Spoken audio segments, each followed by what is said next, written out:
Hi, everyone. Thanks so much for taking the time to come to our panel today. I want to apologize for not being able to make it in person and to thank you all for making these concessions and for allowing me to present virtually. I'm going to shift over to picture in picture here so you can follow along with my slideshow as I provide a brief intro about myself. So my name is Josh Botvin. I'm a lecturer at UMass Dartmouth. If you have any questions or comments about this presentation, please feel free to email me. My email is jbotvin@umassd.edu. So shifting focus here. To begin, I think the genesis of this research dates back as far as my relationship to wrestling. I grew up in the Attitude Era and in the heyday of the Monday Night Wars in the 1990s. So instances of reality like the Montreal Screwjob and the death of Owen Hart were just as crucial to my understanding of wrestling as instances of quote unquote reality like Stone Cold showing up to Brian Pillman's house or DX invading WCW. To me, and I think to most wrestling fans from my generation, our experiences with wrestling walk this very fine line. For us, there is no true or false reality in wrestling. An actual death was just as much wrestling as was a worked home invasion. We understood that wrestling was scripted, but that didn't mean that wrestling was fake. And so, in putting together my first research project associated with wrestling, I knew that I wanted to use an analytical lens that recognized this balance. So the guiding question for my research then focused on the relationship between a wrestler's gimmick or the perceived fiction and their personal identity or the perceived reality, and how in the modern era we might come to move past the need to distinguish between these two modes. It should also be briefly noted that this work focuses almost exclusively on American wrestling and specifically on the WWE. There are some broader points that I make that are in reference to the WWE and not the world of professional wrestling as a whole. I would barely qualify myself as an expert in the WWE, but certainly not on like TNA or New Japan or Lucha Underground. So that being said, the rhetorical foundation of this research is really heavily rooted in the work of Judith Butler, particularly in her theory of performativity, which she defines as the reiterative power of discourse to produce the phenomenon that it regulates and constrains. For Butler, all that is perceived to be a social norm has no actual inherent basis. Rather, these social norms are taught and expected, and their existence is tied to their continued performance, but not to anything inherently true to the internal self. That said, however, the very performance creates the outward reality. So while Butler's work in the discipline is heavily rooted in readings of gendered performance, I believe that there is ample room to apply this concept to the world of wrestling, particularly in its relationship to kayfabe, and even more in relation to the current state of the WWE. For those unfamiliar, kayfabe is defined by Smith as the illusion of realness of the sport of wrestling, and furthered by Schulz as the illusion that wrestling is a legitimate sport and not scripted. Butler furthers her analysis of performativity in stating gender cannot be understood as a role which either expresses or disguises an interior self, whether that self is conceived as sexed or not. As performance, which is performative, gender is an act, broadly construed, which constructs the social fiction of its own psychological interiority. So gender, in other words, like kayfabe, is inherently constructed. If there is an authentic self, Butler would argue that that self is constantly obscured to some degree by expectations associated with gendered performance and then the actual performance of those expectations. My reading and the concepts of kayfabe and performativity are that of relative similarity, that they are both conducted by conscious or unconscious actors at the behest of societal or cultural norms. They can be distinguished from one another, however, in that Butler seeks to draw awareness to performativity for the sake of rightly criticizing the societal gender roles, whereas kayfabe exists for outward showmanship and immersion in the illusion of the entertainment. So, like the existence of these gendered roles, kayfabe as an illusion is possible only because of the performers. An extreme dedication of the entertainers dedicate Butler's definition of the performative. As described by Fallujah, what is required for the standards to maintain power is our continual repetition of acts in the most mundane of daily activities, the way we walk, the way we talk, gesticulate, etc. Once more, we can distinguish performativity from kayfabe here in recognizing that these daily activities exist for the purposes of gendered power dynamics, whereas in relation to kayfabe, it's in reference to the work that is put into creating a professional wrestling persona or gimmick, which goes well beyond these mundane daily activities. A successful gimmick in the current WWE era requires a complete physical and emotional embodiment of the character. The modern WWE audience is nuanced in what they value in a gimmick. They don't really demand a persona to be realistic, but in exchange for their suspension of disbelief, they do require a complete devotion to the role. This amounts to an audience who will earnestly cheer for Bray Wyatt, who's been a demented cult leader, a children's show host, a demon, and then they can simultaneously chant Husky Harris at him, booing him for previous unsuccessful gimmicks that he's performed. So as part of the illusion of the concept, kayfabe has been historically recognized as performing the gimmick both in and out of the ring. So when The Undertaker leaves Madison Square Garden after a show, the performance doesn't actually end. He doesn't transform back into Mark Calloway, he remains the dead man. To the fans, his identity is that of an undead supernatural force. Kayfabe dictates that The Undertaker can never not be The Undertaker. And this was fine in the mid 80s and early 90s when fan interaction outside the ring was relatively minimal. But here's the thing. So kayfabe has changed. For a modern WWE superstar, kayfabe is not simply a full-time job, it's a lifestyle. Wrestlers have always been required to embody their in-ring roles at all times, both in and out of the ring. But that out-of-the-ring portion was relatively minimal in comparison to the work they did in-ring. But today, the portion of a superstar's life that now exists outside the ring has changed. It's exponentially expanded. Either as a result of or in conjunction with the constraints of the modern world, kayfabe has evolved to take on an unstoppable quality, where the identity of the wrestler as the gimmick through in-ring appearances, social media, podcasting, paid appearances, Comic-Con, charity events, reality shows, 2 a.m. airport photo ops, is fundamentally ingrained in whatever quote-unquote personal identity that they could hope to have outside of the ring. So this inability to separate the wrestler from the gimmick is made infinitely more complicated with the added layer of the outward recognition and acceptance by a majority of fans that wrestling isn't actually real. The modern wrestling fan understands that Goldust the gimmick is a transvestite with gold skin, but Dustin Runnels, the wrestler, is not. He's the man playing the character. However, those same fans still expect a certain level of decorum and civility from Runnels, when seeing him in the mall and asking for a selfie. He may not be a transvestite, but he is a WWE superstar, and a WWE superstar is expected to sign an autograph.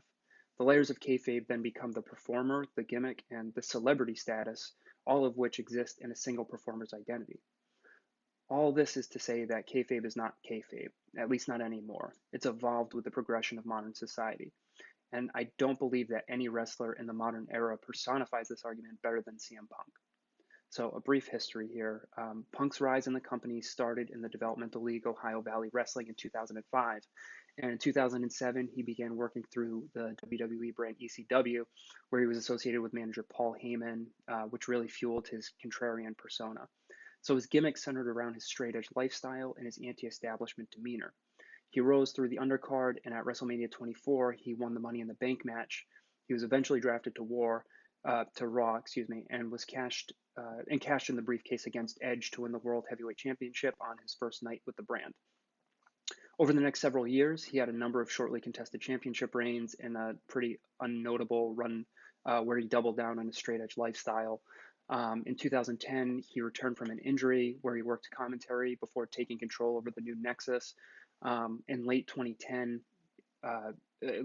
marked the beginning of his self-push for a title shot against John Cena, where he hijacked one Raw show. In the middle of the ring, he was performing Snow Angels in Defiance. That night, he took the angle of addressing his expiring contract, which was set to run out after July 17th, 2011's Money in the Bank. And here, for the first time, he promised to leave the company with the title in hand. This was a work, but his contract was actually expiring, and Punk was allegedly fed up with his position in the company. All of this set the stage for the focus of this research, which is the pipe bomb. So the pipe bomb was a work shoot promo that took place in early June of 2011 on a live airing of Raw. CM Punk, who was frustrated with the status of the company, took to the mic, sat down right under the Titantron, and addressed his frustrations.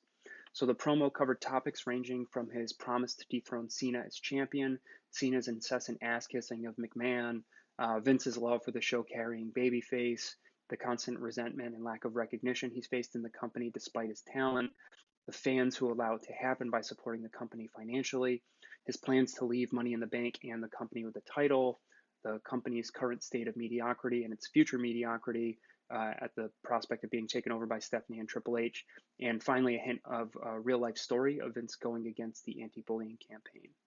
His mic was eventually cut off at this moment, and he ended the promo by yelling into the camera before commercial. So what's interesting is that while Punk certainly tore into the state of the company, he also tore into and made accurate predictions about the direction in which kayfabe was heading here. So Jay King, in an article from Medium, comments on the promo, quote, WWE storylines often mirror relatable real life situations. The difference is the storyline ends with a scripted fight. The magic behind CM Punk's real life workplace struggle is that it was pure reality that fans at home could relate to. The pipe bomb was the most authentic WWE moment, the most authentic moment in WWE television, possibly ever. King continues by stating Punk establishes an underdog story in a crafty way. Instead of being the underdog that's faced with competition that is better than him, thus he must defeat the odds, Punk is blockaded by Vince McMahon. McMahon versus Steve Austin was a fictional story that fans bought into. McMahon versus Punk was a reality. End quote there. So the pipe bomb has since been rightfully attributed as a worked shoot, meaning it was a break of kayfabe that was scripted, made to look real. And it was made intentionally by the company to push its brand identity away from wrestling and towards sports entertainment. So Punk spent the following weeks entangled in a worked suspension and an actual contract negotiation, where he was actually asking for far too much for what a wrestler in his position was rightfully entitled to. He eventually beat Cena at Money in the Bank and did flee the arena as champion. He made his return 8 days later, but in the meantime was busy attending baseball games and crashing Comic-Cons, all as the champion. He won and lost the title a number of times after that and eventually defended the championship for a record 434 days before losing to The Rock at 2013's Royal Rumble. He spent several more months in the company with some mid-level storylines before retiring in 2014. So while his career hit a number of bright spots following the pipe bomb, the work shoot is widely recognized as not just his greatest achievement, but as one of the best promos in the history of the company. The intertwining of character development and legitimate personal grievances articulated a sense of authenticity that came to define Punk's career. He was the best in the world, but he was never given the respect he felt he had earned. This was not just a belief his character had, but an actual view of Phil Brooks, the performer. And in this, Punk becomes a fundamental example of this modern reading of kayfabe, fully embodying the dual in-ring and out-of-ring persona. He is the Schrodinger's cat of wrestlers. His entire career is both a work shoot and a real expression of his frustrations. He breaks and maintains kayfabe all at the same time. He is the character that breaks, and so when he breaks, he's perfectly in character.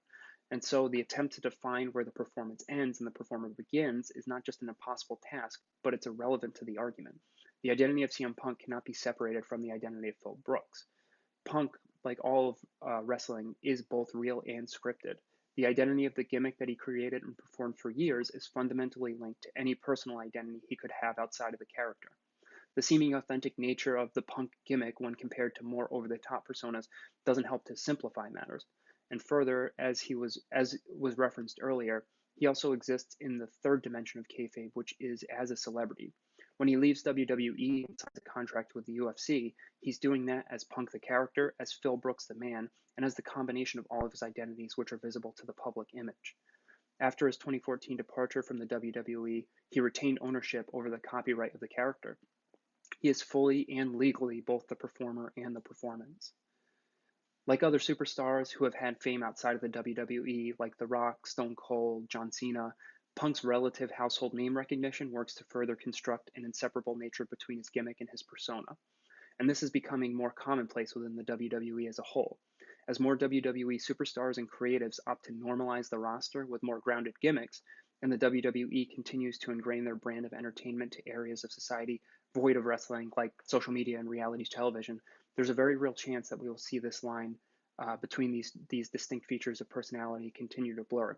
But with this in mind, I think it's important to recognize that on a fundamental level, the line was never there. Glenn Jacobs is the big red machine and somehow the governor of Tennessee. Sean Hickenbottom is the womanizing sexy boy and the born-again Christian. Under the lens of performativity, the character of Punk is constructed, as is Phil Brooks, as is the celebrity combination of them both. And so saying wrestling is real or fake is irrelevant. All social actions are both real and fake. They are all performance. So when it comes to identity and to performance, CM Punk shows us that these distinctions don't matter, that wrestling is both real and scripted, that reality and an illusion are one and the same, and that identity is the sum of all performance. So kayfabe isn't kayfabe, at least not anymore. Thank you all so much for listening to this. Again, if you have any questions or comments, please feel free to email me. Best of luck to the rest of the panel. Again, I'm sorry that I wasn't able to be there with you guys, but thanks so much.